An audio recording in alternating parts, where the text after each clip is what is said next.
guys, ito na po yung part 10. Opo, Knut, meron na akong pasalubong sa'yo. Oh. Ano yan pa? Tignan ko nga. Ang ganda nito, sukat ko. Wow. Diba maganda, anak?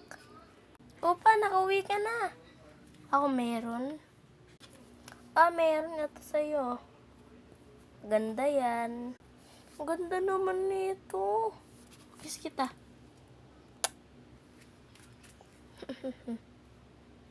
Oo nga pala, may pasalubong ako sa inyo. Meron tayong bagong pet. Ito siya. Ang cute mo. Hello. Oo nga pala.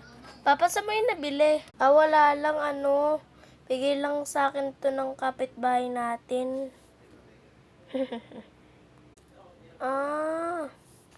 So pala, kaya mo pala nabili yung ganyan ka-cute. Tara, maglaro tayo dun.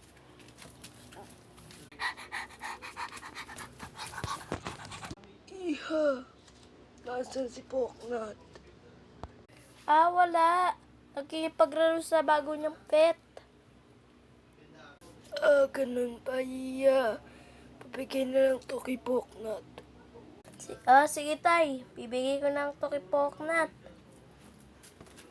Poknut, bigay sa'yo. Ang ganda nito. Salamat kay Lolo, pero Jollibee yung binibigay sa akin. Poknut?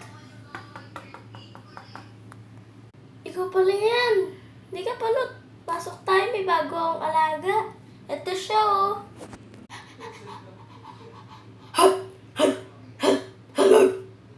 Sige, pasok ka, palot. Mabait lang yan. Di yan na nangangagat. Ang cute niya. Sige, hawakan ko na. Ang cute. Hindi siya nangangagat nga. Buti ang kita. Nabisita kita. Kung hindi, walang ganyan. No?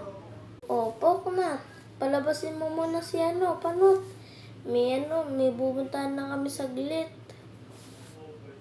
Pupunta kami sa mari ko. Ganun ba, ma? Pupunta na lang kami dun.